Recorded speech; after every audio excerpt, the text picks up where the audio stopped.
Assalamualaikum. My name is Wan Shira binti Wan Muhammad Ghazali from the Department of Communication. Today I will present on the coverage of vaccination issues in Malaysian media, a framing development and pilot testing.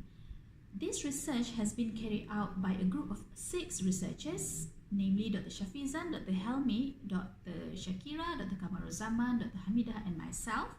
And the presentation today will be focusing on the development of the framing items and how we go about to solve the issue of low intercoder reliability. Alright, stay tuned. The vaccine refusal and rejection scenario has come to light in 2012, which has been regarded as a small movement due to its covert approaches. However, the group has become more pronounced a few years later, especially on the social media, through the insemination of anti-vaccine sentiments that has influenced the general public. According to a children pediatrician and neonatologist, Dr. Musa Muhammad Nordin, only about 35% of online vaccine-related information could be trusted, since the remaining 65% is from the anti-vaccine groups. Therefore, this research suggests that there is a need for mainstream media intervention through reporting to boost vaccine uptake. But to contain the public dependency on the internet as a source of health information is a real challenge.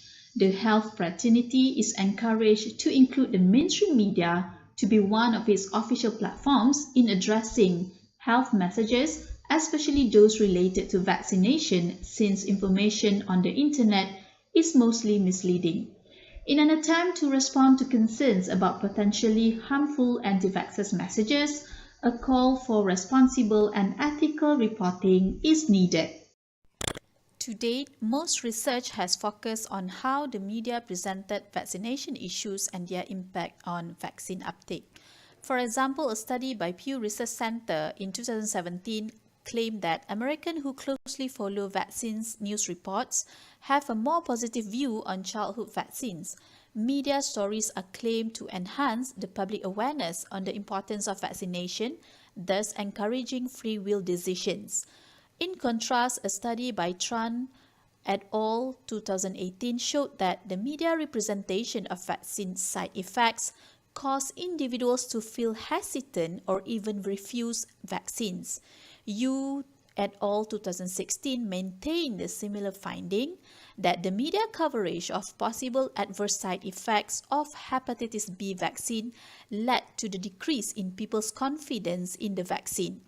Bodimer et al. 2012 raised concern that the media balanced reporting, such as giving equal voice through stories that are in contrast with scientific evidence, may actually provide an imbalanced account of HPV vaccine. Their study suggested that journalists should include experts as the news actor to help them make their stance in reporting vaccine-related news.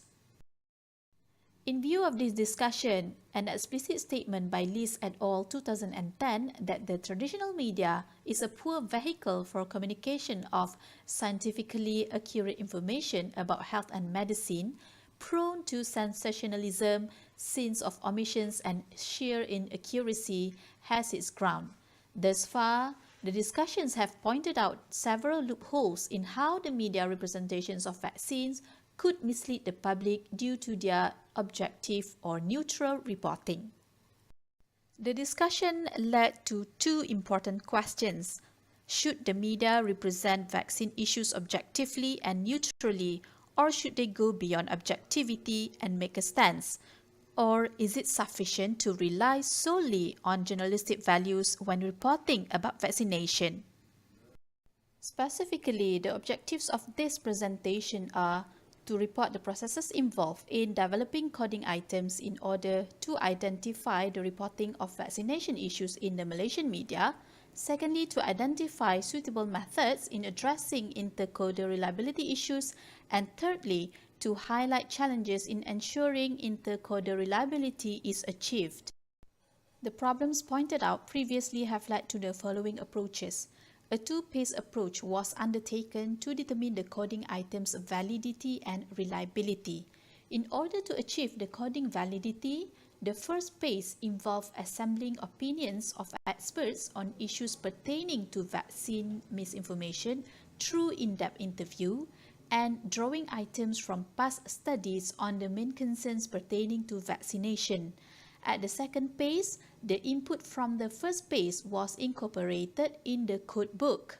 This is to ensure that wording and content analysis codes and variables are both appropriate and comprehensible for this research. 6 researchers and 1 research assistant involved in the development of the code book. Based on the uniqueness of the phenomenon, the experts' opinion on the issue, and the agreement among the researchers, we develop coding items specific for this research. The general coding items include headlines, source of news, main target readers, news angle, and slant. And there were 5 frames developed, namely informative frame, proactive frame, warning frame, and commercial frame.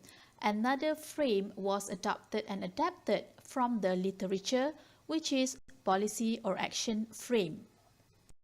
The informative frame deals with the cognitive aspect where the news is created to present information using facts, evidence as well as scientific data to report the current development on vaccination.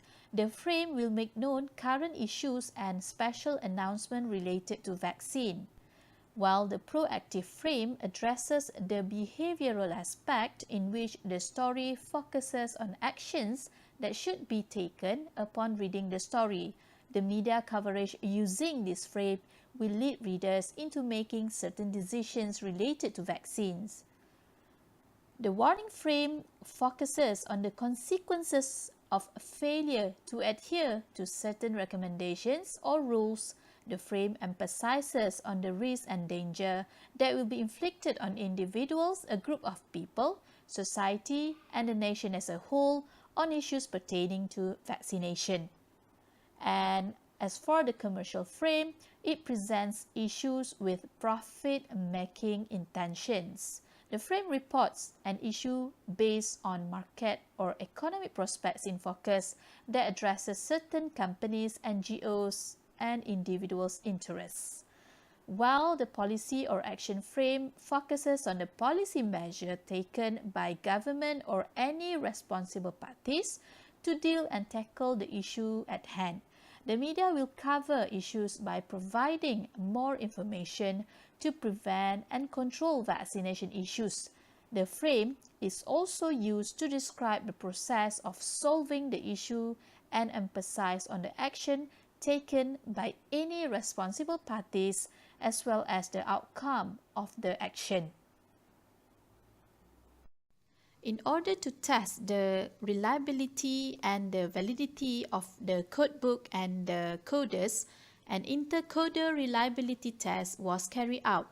3 coders involved to code 30 news articles on vaccination issues from the New Straits Times. Coding briefing involving coders and researchers took place before the data being coded. Reliability test was not achieved the first time it was run.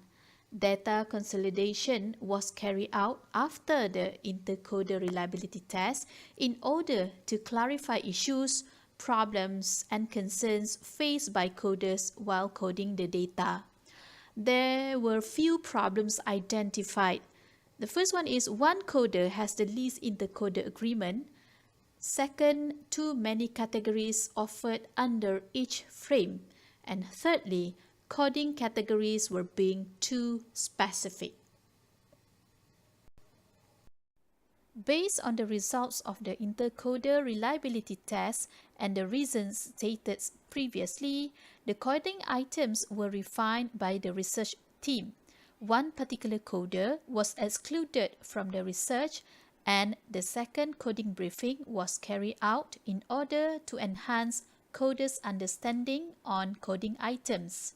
In addition to this, researchers and coders gather several times during the data coding process in order to ensure that they are able to achieve similar understanding on the coding items. The intercoder reliability result was greatly improved that each framing variable achieved the acceptable alpha value. Initially, the research used Krippendorff's alpha in order to report the intercoder reliability test as 3 coders involved.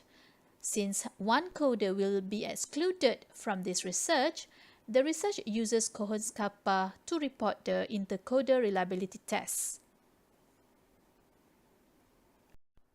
As a conclusion, to enhance coders' understanding of the coding items, data consolidation and discussions between coders and researchers during the coding process is very important. The results of the pilot study have provided the basis to further refine coding variables, hence ensuring the method's validity and reliability. These coding items should provide a useful tool in research on the coverage of vaccination issues in Malaysian media, and it is hoped that this would allow for better understanding on the roles that the media should play in promoting vaccine uptake. That's all from me. Thank you for your time and attention. Have a nice day. Assalamualaikum warahmatullahi wabarakatuh.